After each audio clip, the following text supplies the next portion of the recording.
I like math, but sometimes it can be pretty boring. I mean, there's a lot of subjects, whether it be in school or in life, that you can study for various different reasons, whatever that may be. Each subject, whether it be literature, math, physics, sciences, whatever it may be, gives you something and it presents you with knowledge about the world within certain paradigms, or for example, sociology. Given a subject like sociology where you're studying how I've always been kind of confused between sociology and psychology and anthropology. Those three subjects kind of confuse me a little bit where their boundaries lie, but that's just a separate little note. Either way, given something like sociology where you're trying to figure out how exactly people socialize and how, I guess that's the primary question when with concerning this sort of subject of sociology. How do people socialize? Each subject, whether it be math, whether it be psychology, whether it be whatever, it has some sort of central question that it's trying to ask. With math, I think the central question is a bit vague, don't you think? I mean, with sociology, the study of how humans and people interact. I don't know if that's the exact definition, and honestly, I don't really care. Because even trying to define a sort of center goal for any sort of subject of study is difficult.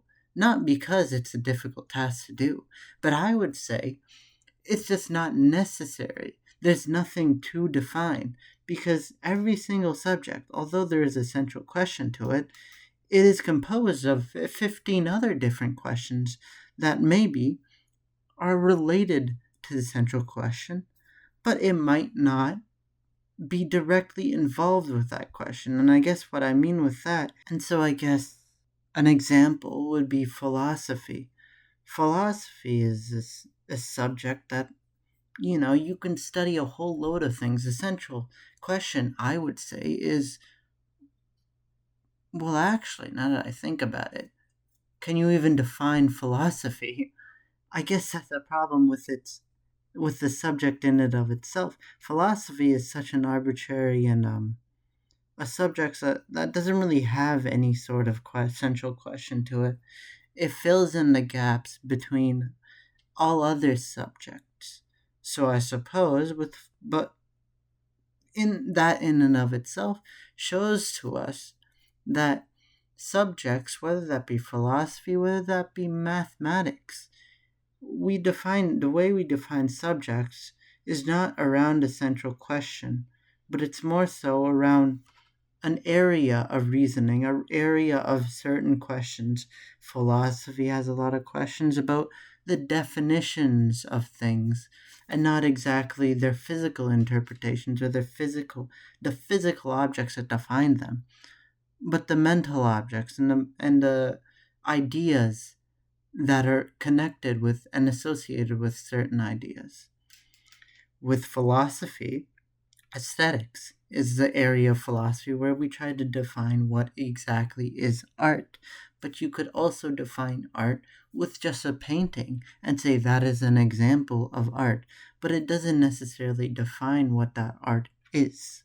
Anyway, looking at something like mathematics, mathematics is a subject that I suppose is, in terms of reasoning and maybe the amount of logical steps you have to take and the closeness of of the reasoning used in this subject. In math, yes, you are dealing with logic just like you are dealing with logic in any other field. Biology, I don't know much about biology, but I'm sure there's a lot of logic in it, and in the little bit of biology that I have studied, I've definitely noticed that there's a lot of argumentation and debating inside my own head going on as I read whatever page out of the textbook that I'm reading. I'm logically thinking about the ideas presented to me, but in mathematics is a subject that I would say is different, has a different relationship to that logic that I'm talking about in biology, where it uses the logic and is very tied to the logic that I could use in any sort of argument. And if this, then that, therefore arguments, whatever the very basic definition and form of any sort of valid argument is used in many different subjects. And that is the logic that I'm talking about. But with math, it takes that logic and sort of uses it as a foundation, uses that logic as a foundation, and doesn't necessarily, it uses that if then structure, but it doesn't use any words. And it does it all within a very strict set of symbols. So I guess math, what it differentiates math between other sciences and subjects of study is that it doesn't use the English language as much as any other ones. Now, if you read any sort of mathematical paper, yes, there is some English language very much in there, and there are very strict, like, English words that it uses where it has very different meanings depending on what you're talking about. The difference between a theorem and a corollary, if that's even how you pronounce it, there's 15 different words in the subject of math. Whenever I open up a mathematics textbook, I see 15 different words for a theorem, for a proof, there's a lemma, and I don't really know what all these words, how they differentiate between the two. I think, well, lemma is really the hard one. Proof and theorems are just statements that are given that you're trying to prove, and then there's a proof, and that's basically where my understanding of it all goes. I don't know the difference between a lemma and a corollary is. I don't even know how you pronounce those words.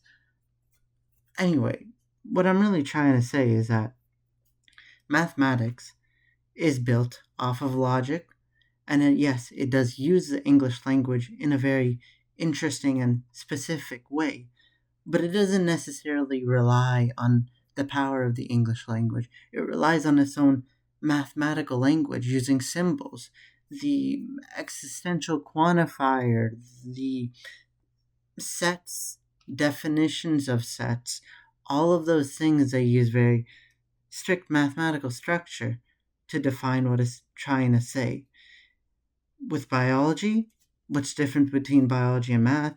Biology, although it is a very scientific field, it is built off of. Actually, you know what? I'm not going to start talking about biology because I don't know anything about biology. And I don't want to be wrong, or I don't want to presume things that I don't know. So I suppose maybe biology is very mathematical in a sense. It could be. The question that I wanted to answer when concerned with mathematics is whether or not it's really necessary. Because I suppose, yeah, there's no real way to define math in a very specific sense, since it encompasses so much knowledge in the world. And I mean, this is 1,000 years of knowledge. There's really no way of defining all that analysis that has been done in history under one term. And so, if we can't really define mathematics in some sort of way, is it really necessary to have mathematics in the specific way that we have constructed it? Do we have to use the specific symbols that we use? I don't think we do, because every single one of those symbols, although it represents an idea or it represents a space, a number, a field, or whatever mathematical structure you want to represent with it, in every single case, the symbol itself and what we actually visually see and sense in our eyes or wherever the first input of whatever mathematical content we're looking at, in essence, what we're looking at is just symbols, and they could be whatever symbols they want to be. The actual thing that we're looking at when we're looking at a mathematical equation or a theorem or whatever, what we're looking at there is letters, perhaps, or maybe a Greek letter, or lines, or whatever it may be. They're symbols. They change. They can change. I'm sure each country has a different way of writing certain things. Certain notations may be different. So, if that's the case, is it really necessary to keep learning about something like mathematics when mathematics in and of itself, there is no real way to define it in terms of the physical world? These are ideas that we're working with. Now, that being said, I could also argue that, mathematics is used a lot in experiments. There's data that we use all the time, and although it isn't strictly that data that we could gather, might not give us an exact answer. It gives us a probability, a chance, or some sort of insight into the pathway that we're taking in order to solve whatever question we are. I suppose if you were to take some sort of bank data or something, any sort of data, you could use that in marketing to figure out what consumers would want or what products they'll buy or something like that. So then maybe if mathematics can be used in that sort of way in marketing or whatever it may be, data analysis, whatever, there's clearly some uses for it. So maybe there is some sort of physical interpretation of mathematics that we can pull. But that does not change the fact that, I still can't define something like mathematics, as in I can't define it in terms of the English language, because there's always going to be cases in which mathematical definitions are wrong. There's always, in history we've seen a bunch of I'm sure we've seen a bunch of theorems, a bunch of proofs that have gone through mathematical institutions that were just wrong because of some error in the analysis, some error in whatever it may be. So in that case, if mathematics can, who's not to say that all these mathematical theorems that we're coming up with right now, perhaps the logic and all the math in and of itself is right and complete and done correctly, but our interpretation of that mathematical theorem is wrong. Maybe 1 + 1 = 2. But in that case, what am I really trying to say? I'm trying to say that 1 + 1 = 2. That's a mathematical statement I'm trying to make. What it represents is that one object and another object, when combined together in some sort of way, or when grouped together in some sort of way, we get two things. Or actually, a better example would be maybe set theory. All right, we have a set and we define it as a group of elements. But what actually defines the language that we're using to define the mathematical theorems and the mathematical work that has been done initially? How are we defining that sort of stuff with the English language, a language that can be interpreted in 15 different ways? Yeah, sure, maybe I say 1 + 1 = 2, where a set is defined as a collection of objects, but then you could ask, what does a collection mean? And then you could even say that, hey, maybe the words in between this whole definition, is, it, stuff like that. Maybe those don't have an exact definition. Me observing it from my own standpoint and from my own personal view of things and my personal experience, I've never really defined a lot of the words that I use in my day-to-day language, including the language used in mathematics. And I've never really been able, if you were to ask me what means, I couldn't really give you a definition quickly. Maybe I'd give you a good definition, but I probably couldn't give you, I honestly don't think I could define the word it, because it is something that I've just used so intuitively in my life. Perhaps that's why mathematics, there might be, maybe we don't know right now, but there might be there might be something in there that we have yet to define correctly. And that is true. There's a lot of things in math that are not proven yet.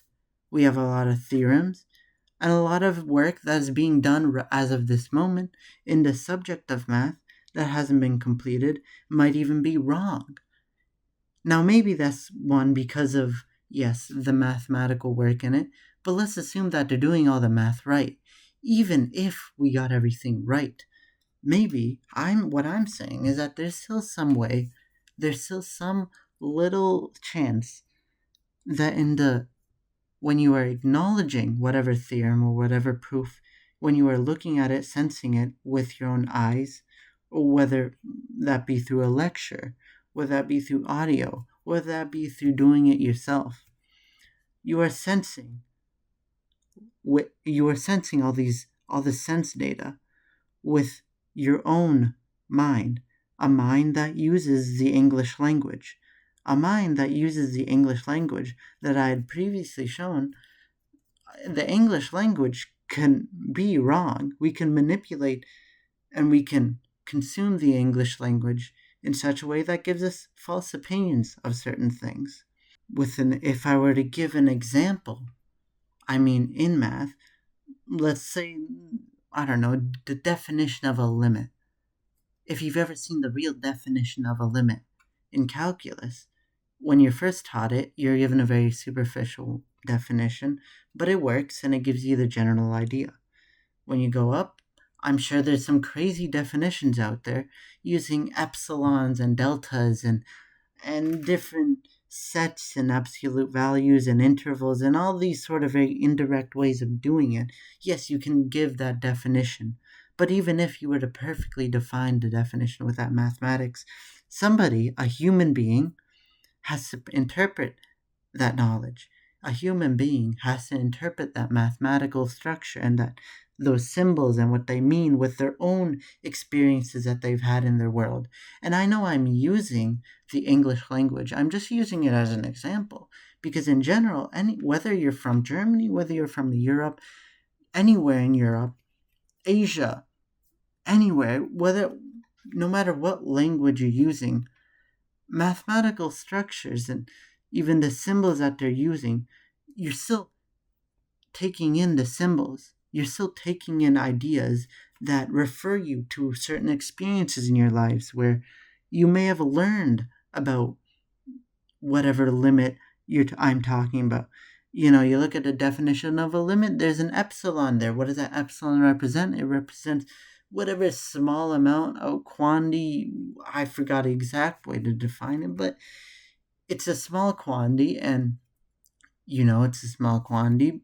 But an undergraduate student, he experiences that in a very different way from a PhD student, in a very different way from somebody who has been studying the general subject of real analysis in whatever way he has decided to do so. Even if you were to be given the most experienced individual, that all relies on his own experiences. And that number is there's always a chance that you could interpret, perhaps there's a mathematician out there who interprets the epsilon as being a bigger number. In that case, if there's some sort of cultural difference between the mathematics in one country and another, then maybe could we really say that mathematics in and of itself is definable? Because in every single case, we will never get an exact answer because we have to interpret things with our own minds. It's our own minds that are incapable of figuring out the exact answers, the exact ways we interpret things, because everybody isn't going to interpret the epsilon in the definition of a limit the same way. If it isn't exact in the same way, and if we don't have an exact way to define it, then maybe the whole subject of mathematics doesn't really exist, or at least our conception of it doesn't exist as of right now. We don't have an exact formulation of mathematics. We are still tinkering with it. And maybe, since our consciousness in and of itself won't ever be able to define anything in a very exact way because you could always interpret it in a different way. There's always some sort of skeptical argument to pursue with any sort of definition or idea you are using, whether that be in math, whether that be in philosophy. The very definition, the idea of defining things is wrong in a way because we can never define things. There's always some sort of skeptical argument, skeptical bullshittery that could happen when you're trying to define anything. It could be a mathematical theorem, it could be a philosophical theorem. We can never get things exactly right. And so, can we really call any of this that we're doing, the math, the philosophy, the science, biology, whatever it may be, can we really call that an exact science, trustworthy source? If there is always a little bit of wiggle room in any sort of theorem that you're using, then maybe mathematics isn't as exact as we thought it would be. Now, I think the original question that I wanted to pose before is whether or not it's important. Yeah, it probably is pretty important. Clearly, mathematics is very important, but it isn't an exact field, sadly.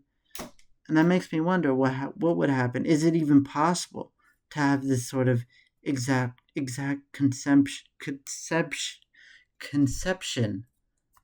of any sort of field, whether that be math? Will we ever get an answer to the question, what is life, in philosophy? Will we ever get an answer to every single theorem that has ever been proposed? Will we get an answer in a mathematical way to model things using computers, using whatever we're trying to use? I guess that's a question that I have in regards to mathematics. But that's where I'd like to end it right now.